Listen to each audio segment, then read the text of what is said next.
Good morning students, welcome in online class 9 class civics chapter 1 लोकतंत्र क्या और लोकतंत्र क्यों। मैंने इसकी डेफिनेशन आपको पहले बता दिया है।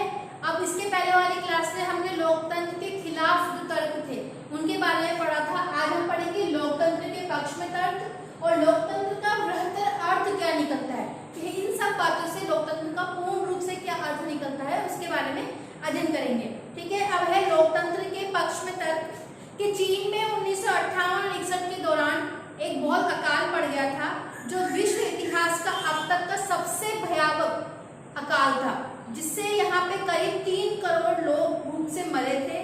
उन दिनों भारत की आर्थिक स्थिति चीन से कोई बहुत अच्छी नहीं थी, फिर भी भारत में चीन के समान अकाल और भूखमरी की स्थिति नहीं आई। कि चीन में जो स्थिति आई थी वो भारत में नहीं आई थी। हालांकि भारत भी चीन के समान ही जनसंख्या की दृष्टि से देखा जाए तो यहाँ पे भी कम नहीं है, तो वही स्थिति यहाँ होनी चाहिए थी, लेकिन यहाँ पे इतनी स्थिति खराब नहीं हुई थी। अर्थशास्त्रियों का मानना है कि दोनों देशों की सरकारी नीतियों में के कारण ये अंतर हुआ। भारत में लोकतांत्रिक व्यवस्था होने से भारत सरकार ने खाद्य सुरक्षा के मामलों में जिस तरह से काम किया है वैसा करने की जरूरत चीनी सरकार ने महसूस नहीं की। कि जो हमारा भारत क्या था, एक लोकतांत्रिक देश था, कि जो लोकतांत्रिक देश में जो सरकार करती है वो चीन की सरकार ने नहीं किया था। अगर चीन में बहुदलीय चुनाव व्यवस्था होती, विपक्षी दल होता और सरकार की आलोचना कर सकने वाली स्वतंत्र मीडिया होती तो इतने सारे लोग भूख से नहीं मर सकते थे। ये उदाहरण लोकतंत्र का सर्वश्रेष्ठ शासन पद्धति बताने वाली विशेषताओं में से एक को बहुत स्पष्ट ढंग से सामने लाता है। लोगों की जरूरत के अनुरूप आचरण करने के मामले में लोकतांत्रिक शासन प्रणाली भी किसी अन्य प्रणाली से बेहतर है।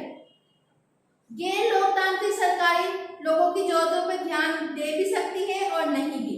उनकी इच्छा के ऊपर है कि उनको लगे कि उनके प्रति कोई सवाल करने वाला नहीं होता तो वो उनकी इच्छाओं पर ध्यान दे भी सकती है और उनकी इच्छाओं को नजरअंदाज भी कर सकती है। अब ये सब सरकार चलाने वालों की मर्जी के ऊपर निर्भर करेगा। अगर शासकों को कुछ करने की जरूरत नहीं लगाती तो उनको लोगों की इच्छाओं के अनुरूप काम करने की जरूरत भी नहीं होती। लोकतांत्रिक शासन पद्धति दूसरों से बेहतर है क्योंकि ये शासन का अधिक जवाबदेही वाला स्वरूप है, क्योंकि इसके अंदर लोकतांत्रिक सरकार में मीडिया को स्वतंत्रता है कि वो अपनी बात विचार विमर्श करके लोगों के समक्ष पहुंचा सकती है और जनता भी, क्योंकि जनता के द्वारा चुना गया प्रतिनिधि खड़ा होता है तो जनता भी उनसे सीधे तौर पर उनसे सवाल पूछ सकती है। तो ये लोकतांत्रिक सरकार जवाबदेही वाला स्वरूप होता है।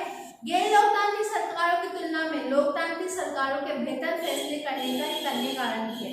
लोकतंत्र आधार व्यापक चर्चा और बहस है कि हरदम ज्यादा लोग शामिल होते हैं, फैसले करते हैं, बैठकें होती हैं और सोच लगी की गलतियों की गुंजाइश भी कम होती है। इस प्रकार लोकतंत्र बेहतर निर्णय की लेने की संभावना बढ़ाता है। इससे तीसरा तर्क ये है कि लोकतंत्र मतभेदों और टकराव को संभालने का तरीका उपलब्ध कराता है कि जिस तरह से यहाँ पे मतभेद होते हैं, टकराव होते हैं, उनको कम करने का काम भी इसके द्वारा किया जाता है। किसी भी समाज में लोगों के हितों और विचारों में अंतर होगा ही। भारत की तरह भारी सामाजिक विविधता होने से देश एक इस तरह का अंतर और भी ज्यादा होता है। अलग अलग इलाकों में अलग अलग समूह के लोग रहते हैं, विभिन्न भाषाएं बोलते हैं, विभिन्न वेशभूषा पहनते हैं और विभिन्न जातियां भी हैं जो एक दूसरे से बिल्कुल भिन्न हैं। एक दूसरे की समानता उनमें नहीं है, उनके दृष्टिकोण भी अलग अलग होते हैं, उनकी पसंदों में भी अंतर होता है। एक समूह की पसंद दूसरे समूह की पसंद से बिल्कुल भिन्न होती है। ये ऐसे टकराव को कैसे सुलझाएंगे? इसी ताकत के बल पर सुलझाया जा सकता है।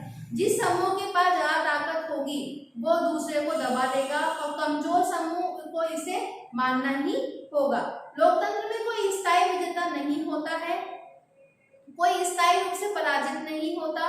सो विभिन्न एक दूसरे के साथ में शांतिपूर्ण ढंग से वो रह सकते हैं। भारत की तरह विविधता वाले देश को एक लोकतंत्र ही एकजुट बनाए हुए है कि सरकार और सामाजिक जीवन पर प्रभाव हिसाब से 3 जो तर्क दिए गए हैं कि पहला तर्क है कि यहाँ पे लोगों के प्रति जवाबदेही है, दूसरा है कि यहाँ पे बेहतर निर्णय लेने की संभावना होती सामाजिक टकराव को भी कम करते हैं। तो इन सभी बातों से ये जीवन पर प्रभाव के हिसाब से ये तीनों तर्क लोकतांत्रिक में काफी मजबूत साबित करते हैं। और लोकतंत्र के पक्ष में सबसे मजबूत तर्क उन्होंने है कि सरकार कामकाज से जुड़ा नहीं है। ये तर्क नागरिकों और लोकतंत्र के बीच का रिश्ता है जो उनको उनके प्रति नागरिकों का सम्मान करने को दिया जाता है।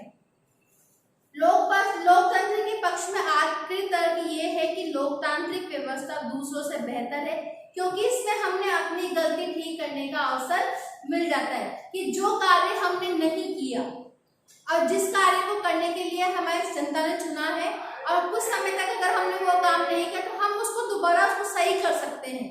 तो हम अपनी गलतियों को दोबारा सही करके वहां पे उस अपनी गलती को महसूस कर सकते हैं। ठीक है, अब नेक्स्ट टॉपिक आता है कि लोकतंत्र का बेहतर रूप, कि किस तरह से इसका रूप है, कि किस तरह से हम देखते हैं कि ये कैसी प्रणाली है कि लोकतंत्र एक सीमित और विचारात्मक शैली में की है कि हम यहाँ पे लोकतंत्र को विचारात्मक रूप में देखते हैं, उसके बारे में विचार करते हैं, उसके तथ्यों की जानकारी लेते हैं। तो इन सब का हम विचारात्मक रूप में अध्ययन करते हैं।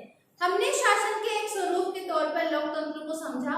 लोकतंत्र की इस प्रकार की व्याख्या हमें उन न्यूनतम विशेषताओं या गुणों की पहचान कराती है जो लोकतंत्र को हम लोगों की जरूरत समझती है, कि हमें यह उन बातों का ज्ञान करवाती है कि हमारे लिए लोकतंत्र क्यों अनिवार्य है, क्यों उसका रूप हमारे सामने होना चाहिए, कि हमें राजतंत्रात्मक सत्ता क्यों नहीं चाहिए, हमें लोकतंत्रात्मक सत्ता ही क्यों चाहिए। तो यहाँ पे उसका बेहतर रूप हम लोगों के समक्ष रखते हैं।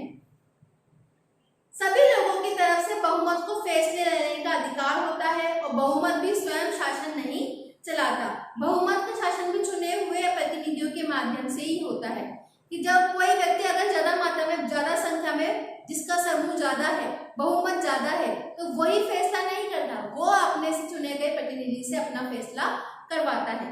आधुनिक लोकतांत्रिक शासन व्यवस्था में इतने अधिक लोग हैं कि हर बात के लिए सबको साथ बैठकर सामूहिक फैसला कर पाना भी संभव नहीं होता। लेकिन जो आज की लोकतांत्रिक सरकार है उसमें इतने लोग उसमें जुड़ चुके हैं कि उन सभी को बिठाकर हम एक साथ निर्णय नहीं ले सकते। अगर ये संभव हो तब भी हर नागरिक के हर फैसले के में भाग लेने का समय, इच्छा या योग्यता या कौशल भी नहीं होता। इससे हमें लोकतंत्र की स्पष्ट लेकिन न्यूनतम जरूरी समझ मिलती है। इससे स्पष्ट है कि लोकतांत्रिक और अलोकतांत्रिक सरकार को करने में मदद मिलती है। हमें एक सामान्य लोकतंत्र और एक अच्छे लोकतंत्र के बीच में अंतर करने की क्षमता भी मिल जाती है और लोकतंत्र के बेहतर रूप को समझना भी हमें आ जाता है। कि यहाँ पे हम देखते हैं कि लोकतंत्र शब्द इस तरह का प्रयोग फैसले लेने के लिए बुनियादी तरीके को उजागर करता है। लोकतांत्रिक फैसले का मतलब होता है कि उस फैसले से प्रभावित होने वाले सभी लोग एक साथ विचार विमर्श और उनकी स्वीकृति से फैसले लेना, यानी जो बहुत शक्तिशाली न हो उसका भी फैसला उतना ही महत्वपूर्ण हो जितना कि शक्तिशाली का होता है। कि हमें इसमें फैसले लेने का अधिकार सबका होता है, तो जितनी बातें विचार विमर्श कर रहे हैं हम, तो उसमें हमें वही जो शक्तिशाली है उसकी बात तो हम सुनेंगे, लेकिन जो शक्ति में नहीं है, जो शक्तिशाली नहीं है, उसकी बात को भी हमें धारण करना है।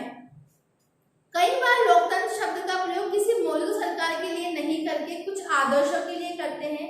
इसे पाने का प्रयास सभी लोकतांत्रिक शासन को जरूरी करना चाहिए। कि लोकतंत्र तभी आएगा जब हम किसी भूखे पेट सोने की जरूरत नहीं रहेगी। कि लोकतंत्र तभी होगा कि कोई भी व्यक्ति भूखा पेट ना सो, सभी को बराबर मात्रा में खाने की अनुमति हो। लोकतंत्र में प्रत्येक नागरिक को फैसले लेने में समान भूमिका निभानी चाहिए। इसके लिए वोट के समान अधिकार भी जरूरत है। आज हम इन सभी आदर्शों पर बात करें तो हमें ये लगेगा कि लोकतंत्र क्या है और लोकतंत्र का रूप क्या है। हमने लोकतंत्र की व्यापक धारणाओं की बातें नहीं की है, हमने सिर्फ शासन के एक तरीके के रूप में लोकतंत्र के कुछ बुनियादी स्वरूपों की चर्चा की है और लोकतांत्रिक समाज और लोकतंत्र के मूल्यांकन के तरीकों के बारे में हम इसमें और अधिक जानकारी मिलेगी। लोकतंत्र जीवन के अनेक पहलुओं में प्रशंसनीय है और लोकतंत्र के कई रूप ग्रहण किए जा सकते हैं। ठीक है, आपका ये चैप्टर खत्म हो चुका है कि लोकतंत्र के पक्ष तक पढ़े। आज हमने लोकतंत्र का बेहतर अर्थ पढ़ा है, ठीक है, कि बेसिकली लोकतंत्र क्या है, ठीक है। Thank you.